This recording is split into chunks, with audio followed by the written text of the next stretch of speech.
Hi friends, welcome back to mother's kitchen by Arya. എല്ലാവരും സുഖമായിട്ടിരിക്കുന്നല്ലേ?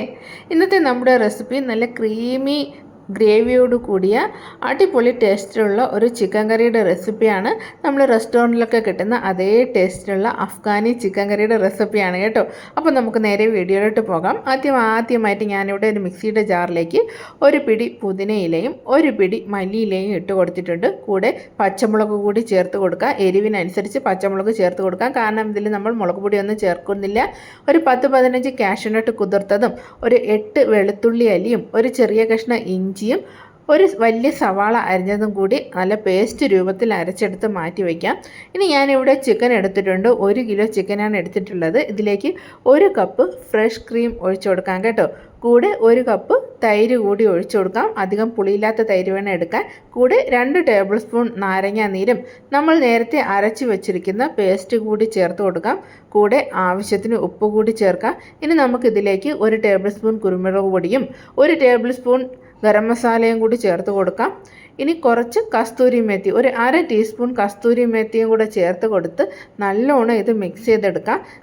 ചിക്കനിലൊക്കെ നല്ലോണം മസാല പുരളുന്ന വരെ ഒന്ന് ഇളക്കിയെടുത്ത ശേഷം നമുക്കിത് റെസ്റ്റ് ചെയ്യാനായിട്ട് വയ്ക്കാം. 1 മണിക്കൂർ റെസ്റ്റ് ചെയ്യാനായിട്ട് മാറ്റി വയ്ക്കണം. ശേഷം നമുക്കൊരു പാനിലേക്ക് കുറച്ച് ഓയിൽ ഒഴിച്ചു കൊടുക്കാം.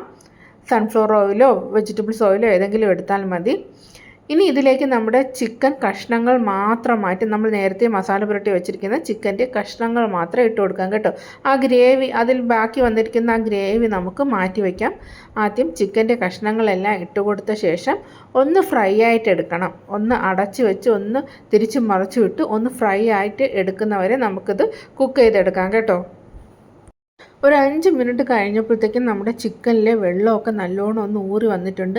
ഇനി ഈ വെള്ളമൊക്കെ വറ്റി ഇതൊന്ന് ഡ്രൈ ആയി വരട്ടെ. അതുവരെ ഒന്നുകൂടി അടച്ച് വെച്ച് നമുക്ക് കുക്ക് ചെയ്യാം. അപ്പോൾ ദാ നമ്മുടെ ചിക്കൻ്റെ വെള്ളമൊക്കെ എല്ലാം വറ്റി വന്ന് നല്ലോണം ഒന്ന് ഡ്രൈ ആയി വന്നിട്ടുണ്ട്. ഇനി നല്ലോണം ഒന്ന് തിരിച്ച് മറിച്ചിട്ട് ഒന്ന് ഇളക്കിയെടുക്കാം കേട്ടോ. ഇനി നമുക്കിതിലേക്ക് നേരത്തെ മാറ്റി വെച്ചിരുന്ന ആ ഗ്രേവി കൂടി ചേർത്ത് കൊടുക്കാം. ചേർത്ത് കൊടുത്ത ശേഷം നല്ലോണം ഇളക്കി കൊടുക്കാം കേട്ടോ. നല്ലോണം ഇളക്കി ഒരു 10 മിനിറ്റ് കൂടി ലോ ഫ്ലെയിമിലിട്ട് അടച്ച് വെച്ച് കുക്ക് ചെയ്യാവുന്നതാണ്. ഇനി ഇതിൽ വേറെ ഒന്നും ചേർത്ത് കൊടുക്കേണ്ട കാര്യമില്ല. നമ്മുടെ അരപ്പ് മസാല എല്ലാം ചേർത്ത് കൊടുത്തിട്ടുണ്ട്. ഇനി ഇത് അടച്ച് വെച്ച് ഒരു 10 മിനിറ്റ് കൂടി നമുക്ക് ലോ ഫ്ലെയിമിൽ കുക്ക് ചെയ്യാം. 10 മിനിറ്റൊക്കെ കഴിഞ്ഞപ്പോഴത്തേക്ക് ഇതിൻ്റെ നല്ല എണ്ണയൊക്കെ തെളിഞ്ഞ് വന്ന് നല്ല തിക്ക് ഗ്രേവി ആയിട്ട് കിട്ടിയിട്ടുണ്ട്. അപ്പോൾ നിങ്ങൾക്ക് കുറച്ചുകൂടി ലൂസായിട്ട് വേണമെങ്കിൽ കുറച്ചുകൂടി ചെറിയ ചൂടുവെള്ളം ചേർത്ത് കൊടുത്താൽ മതി കേട്ടോ. പക്ഷേ നമ്മുടെ അഫ്ഗാനി ചിക്കൻ ഈ ഒരു ടെക്സ്ചറിൽ ഇരിക്കുന്നതാണ് അടിപൊളി ടേസ്റ്റ്. ഇനി അവസാനം 1 ടേബിൾ സ്പൂൺ ബട്ടറും കുറച്ച് മല്ലിയിലയും ഒരു 1/4 ടീസ്പൂൺ കസ്തൂരി മേത്തിയും കൂടെ ചേർത്ത് കൊടുക്കാം. അപ്പോഴത്തേക്കും നമ്മുടെ കറി ഇവിടെ റെഡിയായി. അടിപൊളി ടേസ്റ്റാണ് കേട്ടോ. റെസ്റ്റോറൻറ്റിൽ കിട്ടുന്ന അതേ ടേസ്റ്റിലാണ് നമ്മളിവിടെ അഫ്ഗാനി ചിക്കൻ ഉണ്ടാക്കിയിരിക്കുന്നത്. അപ്പോൾ ഇത് അപ്പത്തിൻ്റെ കൂടെ, ചപ്പാത്തിയുടെ കൂടെ, ഇടിയപ്പത്തിൻ്റെ കൂടെയൊക്കെ പറ്റിയൊരു കോമ്പിനേഷനാണ്. എല്ലാവരും എന്തായാലും ഇതൊന്ന് ട്രൈ ചെയ്ത് നോക്കുക. നമ്മുടെ നോമ്പ് തുറ സമയത്ത് ഉണ്ടാക്കിയെടുക്കാൻ പറ്റിയൊരു സ്പെഷ്യൽ റെസിപ്പിയാണ്. ആദ്യമായിട്ടാണ് നമ്മുടെ ചാനൽ കാണുന്നതെങ്കിൽ ഒന്ന് സബ്സ്ക്രൈബ് ചെയ്തേക്കണേ. അതുപോലെ തന്നെ ലൈക്ക് ചെയ്യുക. നിങ്ങളുടെ വിലയേറെ അഭിപ്രായങ്ങൾ കമൻസായിട്ട് അറിയിക്കുക. Thank you for watching.